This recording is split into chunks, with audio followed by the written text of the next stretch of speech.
I'm Catherine Mazzone here on behalf of MojoStreaming. I'm very proud to announce our guest, Dion Cilliers. Dion, thank you so much for joining us today. Thank you, and it's a pleasure to be here. So I understand you're in South Africa. You are participating or part of the Cheetah Outreach Trust, which is dealing with farmland in various parts of South Africa. Tell us a little bit about the program and how you got involved. Okay, well, the Cheetah Outreach Trust has been going since 2005. It's a spin-off from the Cheetah Outreach Facility that was established in 1997 to actually educate people about the plight of the cheetah at our facility down in Cape Town.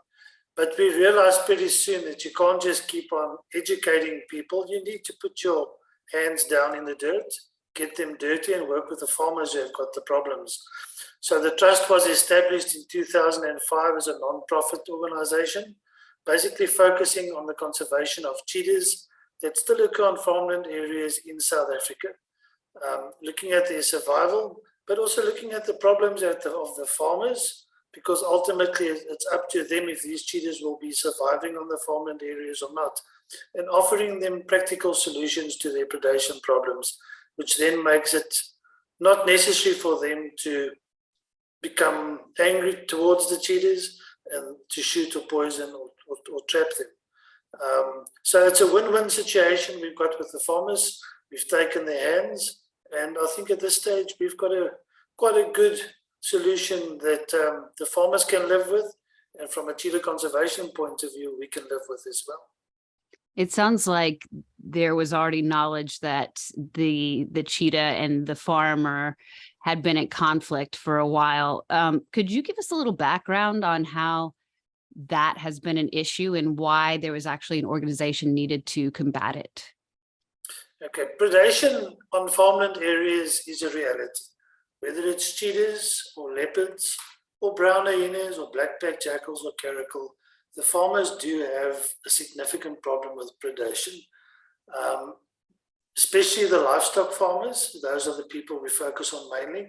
But we've also got a very unique type of farmer in South Africa called the game farmer. It's farmers that actually farm with antelope species, the natural antelope that occurs in Africa, but their farms are all fenced in, and they basically farm with them the same that you would be doing whether you've got livestock on your farm. We knew that cheetahs occurred on farmland areas for many years. The farmers were complaining about these cheetahs because no one was actually giving them a workable solution. Everybody was threatening them with legislation, threatening them to take them to court if they dared to shoot a cheetah or catch a cheetah. So we then stepped up and said, listen, we've got to make a plan. We've got to take hands with the farming communities and offer them a solution. And that's where the Cheetah Outreach Trust was established. We went into the field, we determined what the situation was, what the predation levels were, and we were very surprised to find that cheetahs were actually causing damage to some of the livestock farming areas. Many people said that cheetahs do not predate on livestock. We found that they actually do. But we also found that many of the predation that has been taking place was blamed on cheetah, but it was actually something else. It was either leopards or hyenas, and in some cases, even people were actually killing the livestock, poaching them, and the farmer didn't know. I mean, his livestock was out in the field. He would not find carcasses, and then he would try and put one and one together, and he would not come to 2, he would come to 15, which is the wrong answer. So then we decided to have a look at methods how to assist the farmers.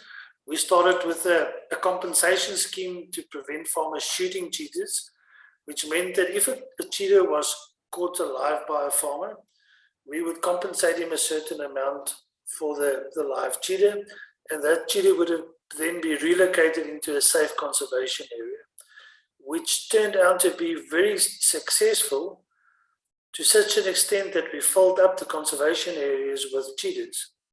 Wow. And the conservation areas could not actually take any more cheetahs themselves.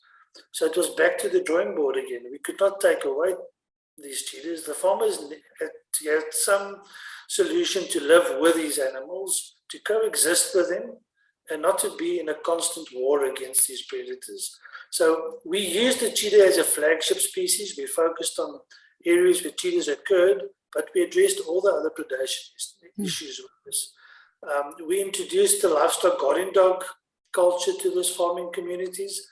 It's something that's been happening for years. In our neighboring countries, in Namibia, with the Cheetah Conservation Fund there, they've been using livestock guardian dogs very successful for many years. And even our own farming community used normal crossbred dogs as livestock guardian dogs for many years, but it's a culture that has become forgotten because it's much easier to take your rifle and to go and shoot a predator than to take all the trouble to train up a livestock guardian dog, to monitor it, to feed it, and to get the long-term benefit from it. So we use the Anatolian Shepherd that comes from Turkey. It's a dog that's been used for 6,000 years in Turkey as a livestock guardian dog. It was specifically bred for this purpose. And it fitted quite nicely into the South African environment because we've got the same range of temperatures that occur in Turkey as well. And the farmers, in the beginning, we started promoting the use of the livestock guardian dogs to them. We felt like second-hand car salesmen going to these farmers, asking them, please use these dogs. And they didn't believe us until we made a breakthrough with some of the most difficult farmers you could find. And those farmers then started spreading the word with the other farmers. At this stage, we've placed close to 360 livestock guardian dogs in farmland areas. And by doing that, we've secured predator and cheetah tolerant areas of close to, well, you guys work in acres, close to 1.1 million acres of farmland areas where farmers are not killing these cheetahs anymore. They don't love and hug them, but they're tolerant towards them because they don't have any predation issues on the livestock anymore. At this stage, we've also got a waiting list of close to 80 farmers waiting for livestock guardian dogs. We place on average between 20 to 25 livestock guardian dogs a year. So that's a 4-year waiting list of farmers waiting for these dogs. And they're more than prepared to wait and follow our recommendations and assistance when they do have predation before they get the dogs. And in short, that is what the Livestock Guardian Dog project of the Cheetah Outreach Trust is. We've also moved into long-term monitoring and research on cheetahs to see what they're actually doing on these farmland areas. Because once again, it's you say and I say. And if you don't get the farmers involved in your research projects, it's never going to become a we say, and we agree to this. So we actually got camera traps up on the farmland areas. The farmers welcome these camera traps because for a change, they can actually see what's going on their farms as well. And they're seeing what other predators occur there, what other game animals occur there, and what people are actually walking through their farms without their knowledge. So they can put some security measures up in place as well. And in most cases, these farmers are more excited to see what's on the camera traps than we are. So it's always nice to go out to these farms to download the camera traps. We also catch cheetahs on the farmland areas with the farmers involved. We put satellite collars on them. We give the farmers full access to the satellite collar data. They can log into the internet. They can check where these cheetahs are moving around. In most cases, the farmers name these cheetahs, which once again brings it back to them that it becomes part of their conservation project. Not a Cheetah Outreach Trust or another organization's project. It's a project with the farmers at this stage, which makes it very successful. Well, and you're, to an extent, humanizing the cheetah a little bit by giving it a name. You're making it more personal. If that's a thing, humanizing might not be the right word, but I feel like once you name an animal, it's hard to not track it and follow it and be interested. Yeah, we give it an identity. I mean, we had a situation a few years ago where one of the farmers' daughters called us and said, listen, my dad's out of the country for 2 weeks. He hates cheetahs, but let's catch cheetahs while he's out of the country. Let's collar them. So we did that. Of course, you're going to use this opportunity. I would have been stupid not to do that. We collared them, and then his daughters' names were Georgina and Jocelyn. So these were two males, and I named those cheetahs George and Joss. And the farmer just became so in love with George and Joss. He actually asked us, where are these cheetahs the whole time? He wants to know where they were. He promoted his farm with these cheetahs. Come and see George and Joss on my farm. Maybe they're around. And it just changed his attitude completely towards these animals, because now he's got a personality and identity to those animals. It's not just a predator that comes in, catches his antelope species, and he never ever sees it again, or he just sees the carcass and the losses. That's brilliant. It's beautiful. I want to go back to the guard dog program that you have, because that sounds really awesome. But first, I want to ask you, you said that for a long time, these farmers were not being heard.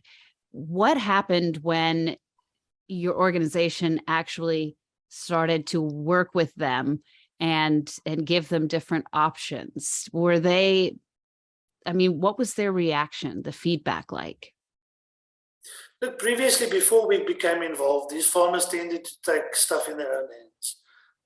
And that included either shooting cheetahs on site, even if they were not making any losses, or catching them illegally and selling them onto the black market into the captive facilities. Oh, no. Because they were trying to get something back for the losses. So when we started working with them, we asked them, what would you see the solution to getting a short-term solution going? And their first words were, let's put a value on the head of a cheetah. If it's worth something to me, we will look after it. And of course, we thought, oh, these farmers want to hunt these animals legally now, which is totally illegal in South Africa. We've got no quota to hunt cheetahs, and I don't think we're going to have that soon in any case. The numbers are just too low. Mm-hmm. So then we came up with a solution to say, okay, if you do catch them, because we know you are catching cheetahs, we know you are selling them illegally, we're going to be paying you a compensation price, not for the cheetah, but for your effort of catching it and not shooting it, similar to what you would have been getting in the black market. And then the farmers turned around. They said, but that's what we want to hear. We don't want to become involved in illegal activities. We want to follow the legal route. And by doing that, we won the farmers over. We removed close to 200 cheetahs from farmland areas. We paid each farmer out 10,000 Rand, which is about $100, I think, just a bit less, about $70. And that changed attitudes. But then when we started realizing we cannot take away the whole time, the farmers must realize that you're never going to empty a bowl of water that gets filled up by a tap of water the whole time. It's like flushing a toilet. When you flush a toilet, it fills up again.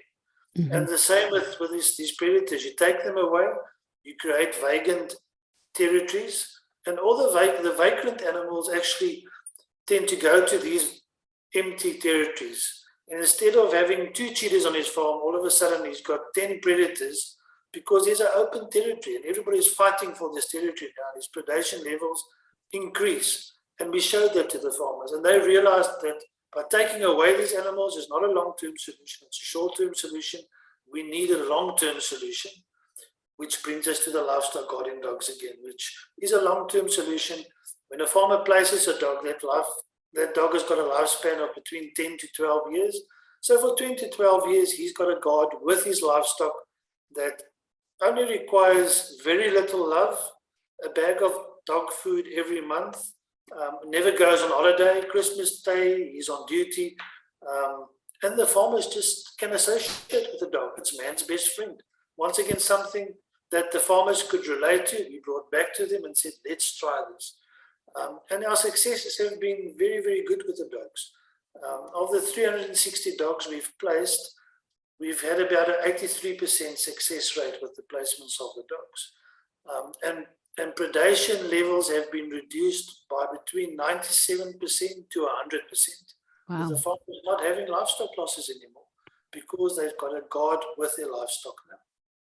So, and I'm just curious how this works. The guard dogs, just their presence will deter a cheetah. There doesn't have to be any sort of interaction.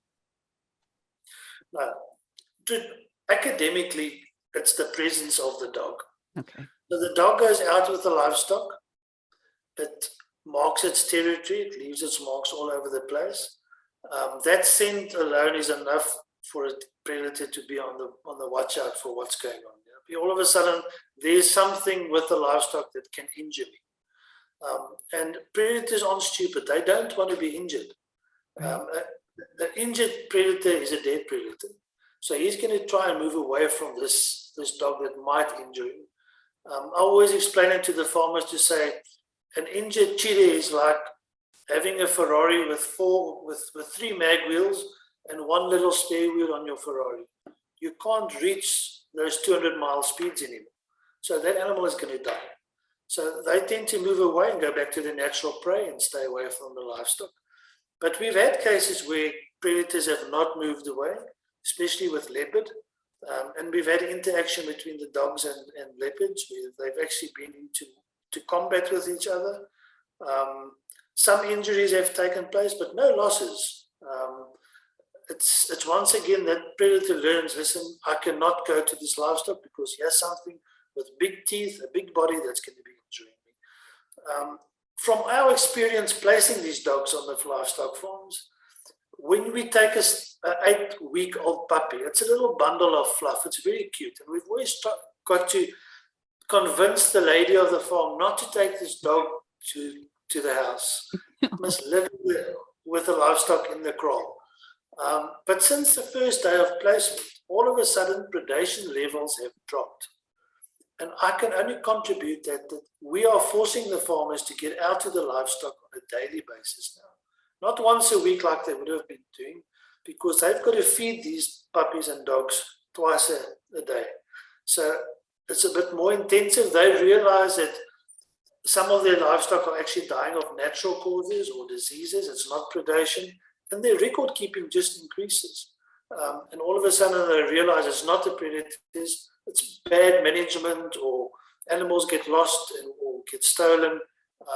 And the predators are not just being blamed all around for stuff that's not really their fault. So just by intensifying the management of the livestock with the puppy there, we've already decreased the predation levels. But in general, it's because of the presence of the dog. Wow. This seems obviously like a very effective tool. And there are issues like this all over parts of Africa. So why do you think this hasn't caught on?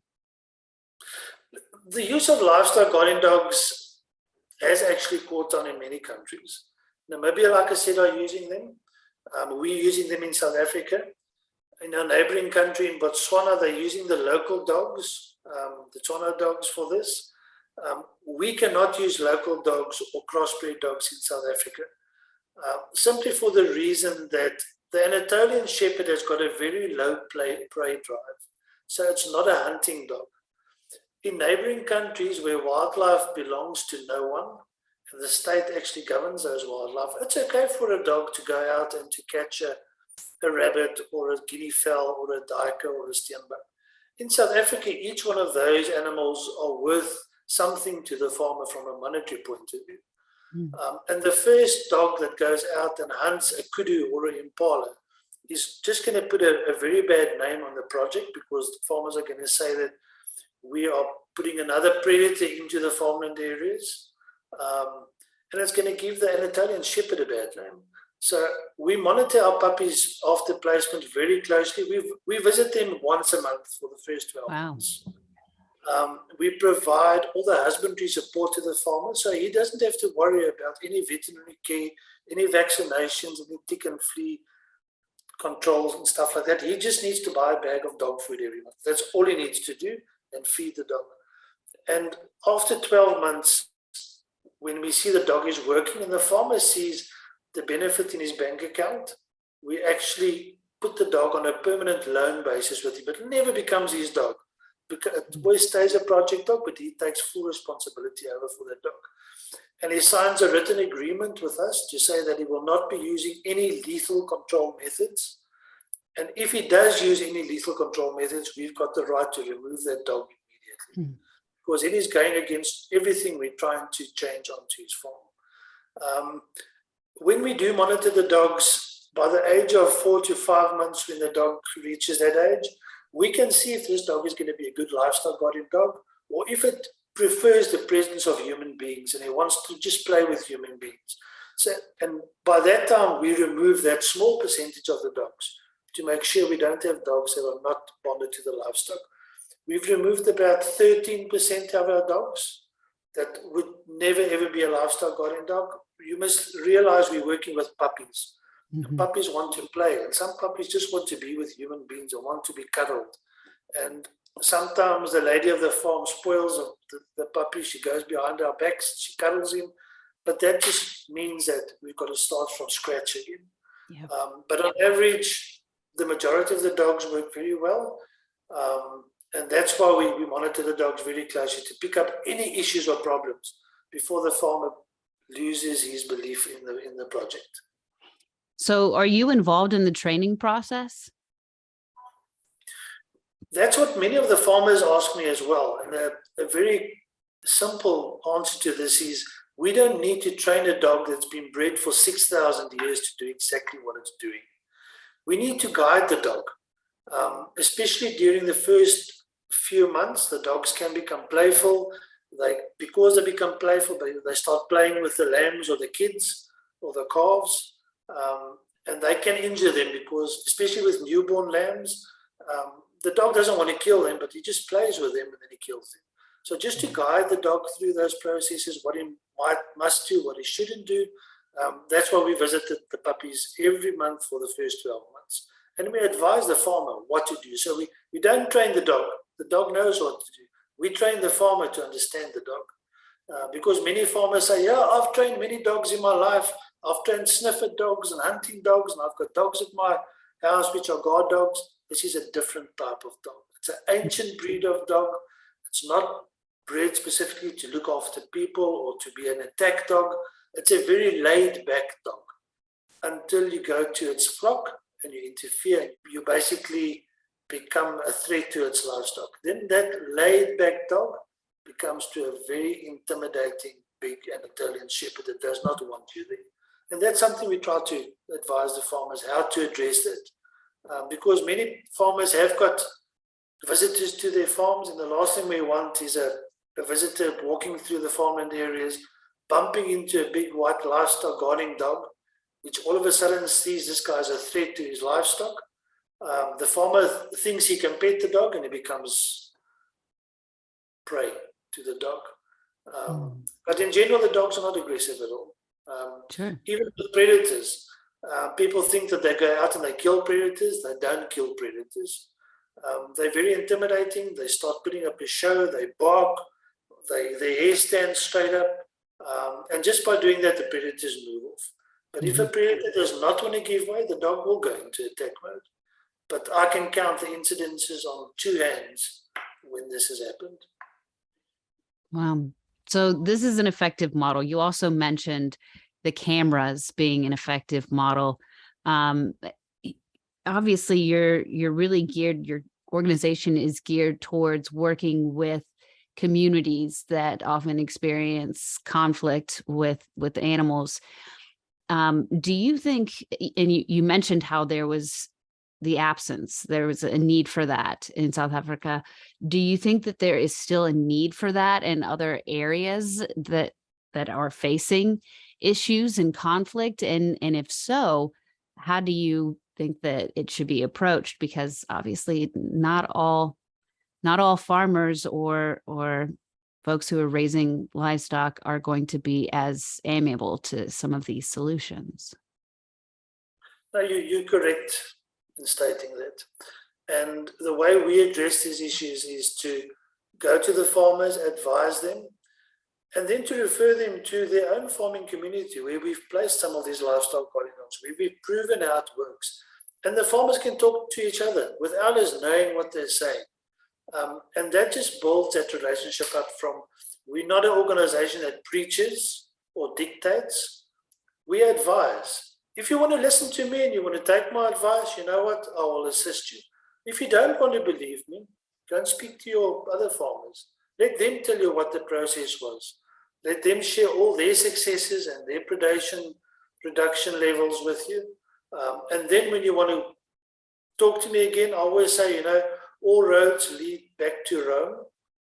And with the livestock guarding dogs and the cheetah range in South Africa and the conflict, if you've got a difficult farmer, as soon as he speaks to these other farmers, he's going to come back to you and say, okay, let's give it a chance. Mm-hmm.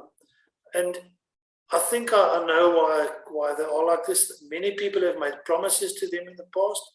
There have been conservation organizations and researchers coming in, making huge promises, and then just disappearing off the face of the earth. And the farmer just sits and says, but what now? People have come to me, they've promised me the world, and they've never delivered. And that makes us different. We've been active with these farmers since 2005, I told you. We've become part of the community. They know who we are, we know who they are. And I think that's part of the success, that we're not just someone that's come in, tried to make a difference and disappeared. We're there for the long run, not for the short run. If we want to make a difference in conservation on farmland areas, we've got to continue to build on the relationship with the farmers themselves, because they are the custodians of the land, not us. We can advise them how to solve their problems, but it's up to them to make sure that conservation actually takes place on their farmland areas. You mentioned other conservation groups. I'm sure that there are, obviously hundreds in just South Africa alone and in the surrounding areas.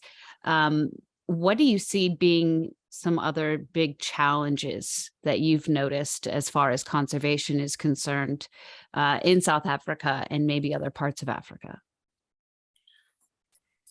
The main issue when it comes to conservation organizations is that each organization wants to blow its own whistle. And not many of them are prepared to cooperate and work together. And unfortunately, to all these other organizations that want to blow their own whistle, if you want to make a difference, you've got to cooperate and you've got to work together with other organizations that are similar thinking and have got the same vision as your organization. The only way that we can be successful, especially in a vast area like South Africa, is to form partnerships, to cooperate with each other, and to spread the same word to the farming community. Because these farmers are definitely not stupid. And people are going to say, I'm saying farmers are stupid. Farmers are not stupid. They're very intelligent people. Most of them are business people. Most of them have got degrees in management behind them. But if a farmer comes to me and I say something he doesn't want to hear, he goes to the next organization and he tries them. And if they say something totally contradictory to what we're promoting for cheetah conservation or conservation, he's going to believe them, especially if it's an easy way out. So my message to other conservation organizations is work together, cooperate. That is the only way we can move ahead and not take 7 steps backward and fight between each other because everyone wants his own castle to sit on.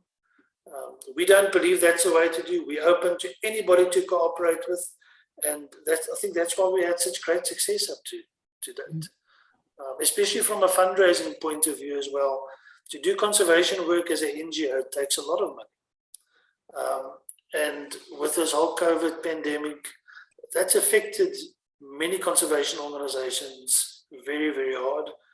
And once again, why try to get your own big pie if you can just share in the pie, work together, cooperate, and if I don't have to travel 300 kilometers to another area, but there's a similar organization that can do the same job, follow my advice, that's the way we operate.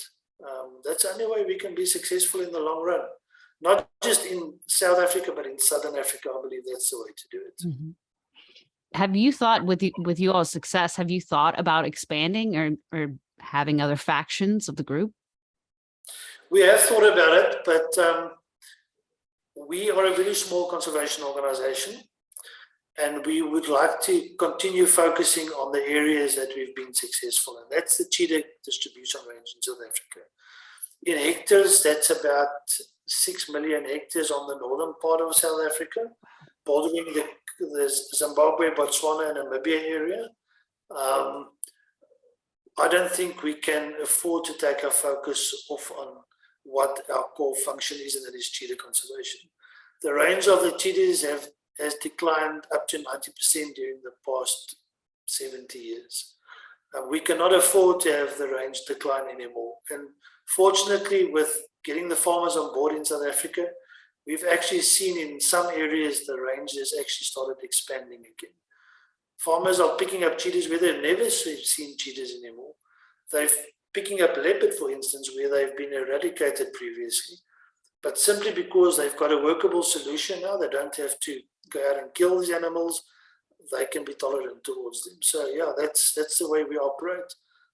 If I had millions of dollars, yes, for sure, we can expand. But in reality, we don't have millions of dollars. And we've got to do the best with our donor money that we can actually do. Sure. What else haven't I asked you, Dion, that you think is important or that you want people to know? Look, farmers, when it comes to the farming community, many of them still think that relocation of predators away from their farms are a solution. So we still do have farmers that go out and trap these animals themselves. We are very open to these farmers. We're not going to push them away when they contact us to say that they've got a leopard or a hyena or a cheetah in a trap cage. We make use of that opportunity to interact with the farmer, to basically get our foot in the door, offer him a solution. And if I can't twist his arm off his shoulder, I will take the leopard away. We will collar the leopard, satellite collar it, relocate it to another area within the area that those leopards do occur. We don't want to take them out of their natural territory areas, because then you just get other animals coming in.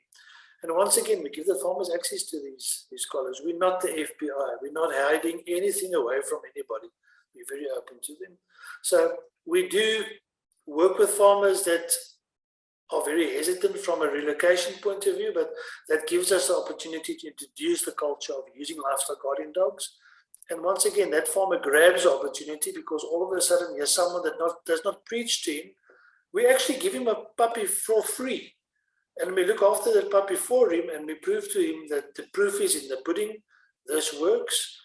All of a sudden, he can afford to buy a new pickup every 2 years and not every 5 years, because he's making money from his livestock. And that's what it's all about. If you can get the farmers to financially benefit from conservation, you can win them over. Farmers are conservationists, are huge conservationists. When I get to a difficult farmer, I always told him, you know what, I love to go and sit down at sunset and look at the sun going down. You as a farmer do the same. So we've both got the love of that nature. So why fight against each other? Let's cooperate. Cooperation, that's the way we can conserve. We cannot keep on fighting together. Excellent. How do people who believe in your cause, how can they contribute or donate? What's the best way to do that? Okay, we've got some online channels on our website that people can go and investigate. It's at www.cheetahOutreachTrust.co.za. We've got opportunities for people to become physically involved with the Livestock Guardian Dog Project. They can adopt a puppy, they can name the puppy, they get monthly reports of these puppies. It becomes like a soapy, like Days of Your Lives, where these people actually can't wait for the next chapter of what this puppy is doing. And once again, you put identity to something. That donor feels it becomes part of a bigger project, and it's not just money going in a bank account and they never ever hear what's going on with those donor funds. So there's various options available, and I would urge people to go and have a look at our website, go and have a look at how to support us, and if at all possible, let's make a change to cheetah conservation. I think it's a fascinating program, and I'd love to hear your progress down the line. That would be a pleasure, and thanks for the opportunity. Thank you. Take care.